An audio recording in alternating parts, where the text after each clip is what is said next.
The Little House.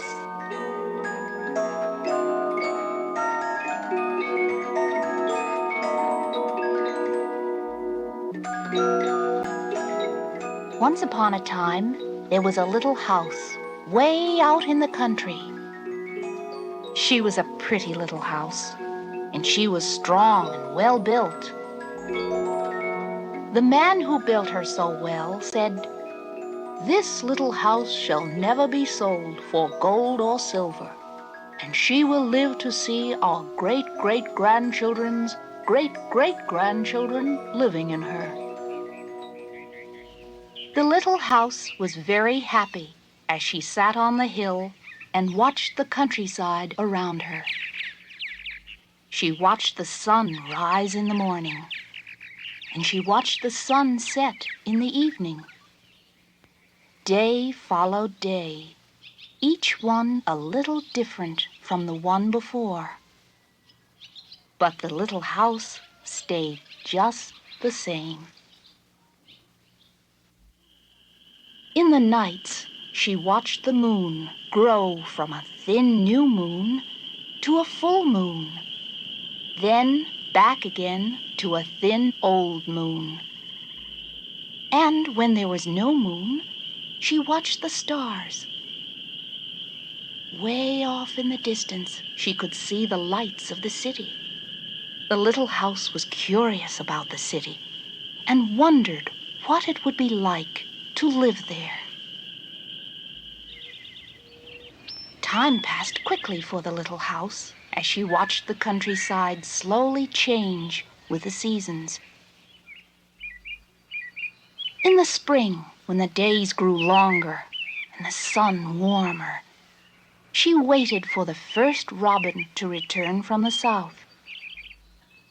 She watched the grass turn green. She watched the buds on the trees swell and the apple trees burst into blossom. She watched the children playing in the brook. In the long summer days, she sat in the sun and watched the trees cover themselves with leaves, and the white daisies cover the hill.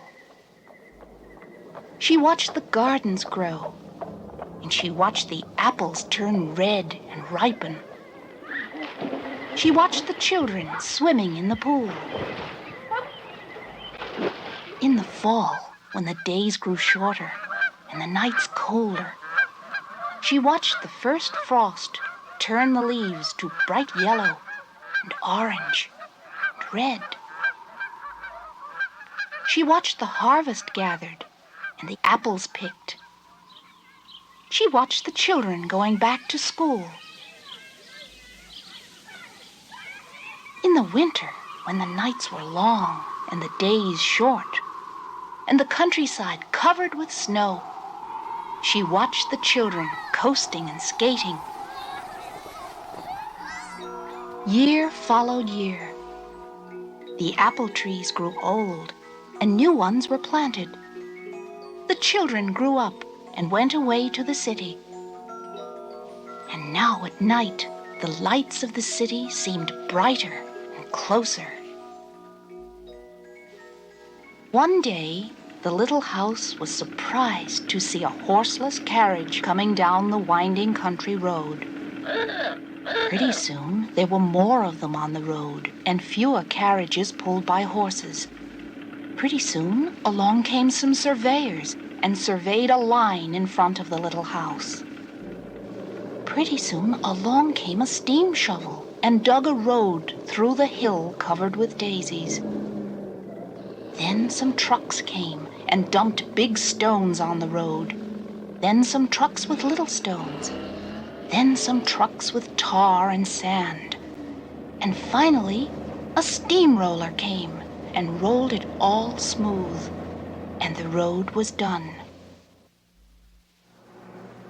Now the little house watched the trucks and automobiles going back and forth to the city. Gasoline stations, roadside stands, and small houses followed the new road. Everyone and everything moved much faster now than before. More roads were made, and the countryside was divided into lots. More houses and bigger houses, apartment houses and tenement houses, schools, stores, and garages spread over the land and crowded around the little house. No one wanted to live in her and take care of her anymore. She couldn't be sold for gold or silver, so she just stayed there and watched. Now it was not so quiet and peaceful at night. Now the lights of the city were bright and very close, and the street lights shone all night. This must be living in the city, thought the little house, and didn't know whether she liked it or not. She missed the field of daisies and the apple trees dancing in the moonlight. Pretty soon there were trolley cars going back and forth in front of the little house. They went back and forth all day and part of the night. Everyone seemed to be very busy, and everyone seemed to be in a hurry. Pretty soon, there was an elevated train going back and forth above the little house. The air was filled with dust and smoke.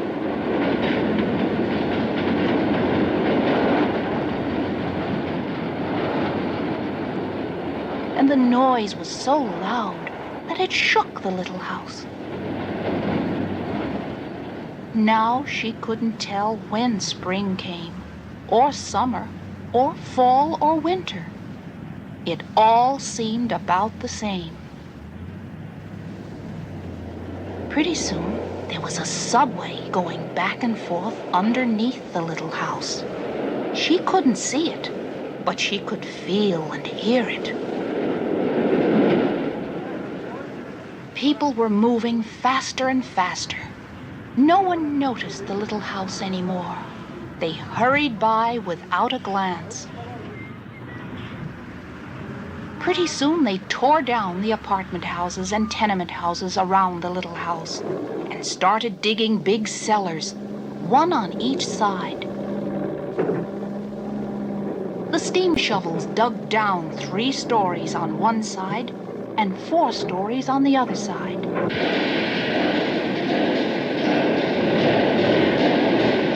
Pretty soon they started building up.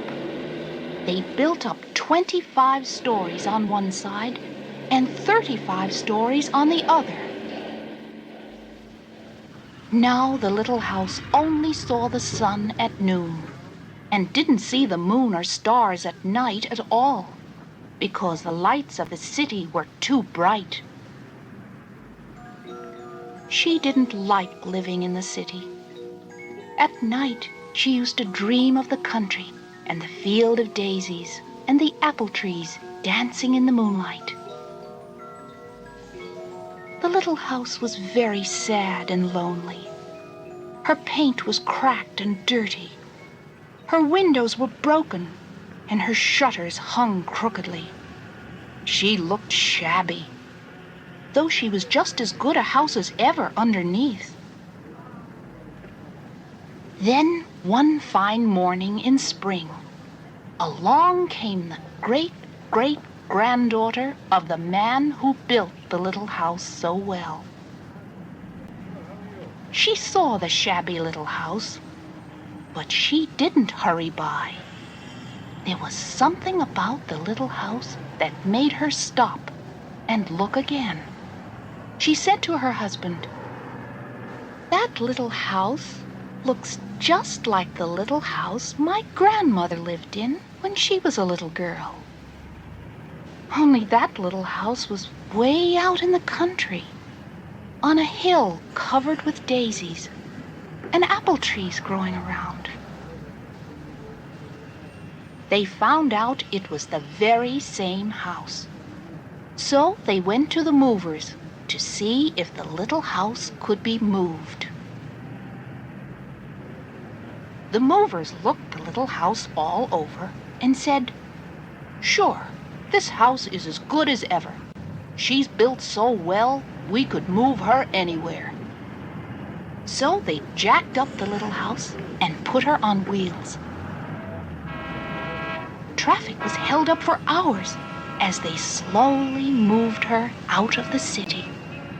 At first, the little house was frightened, but after she got used to it, she rather liked it. They rolled along the big road, and they rolled along the little roads until they were way out in the country. When the little house saw the green grass and heard the birds singing, she didn't feel sad anymore. They went along and along, but they couldn't seem to find just the right place. They tried the little house here, and they tried her there. Finally, they saw a little hill in the middle of a field and apple trees growing around. "There," said the great-great-granddaughter. "That's just the place." "Yes, it is," said the little house to herself. A cellar was dug on top of the hill, and slowly they moved the house from the road to the hill. The windows and shutters were fixed, and once again they painted her a lovely shade of pink. As the little house settled down on her new foundation, she smiled happily. Once again she could watch the sun and moon and stars. Once again she could watch spring and summer and fall and winter come and go.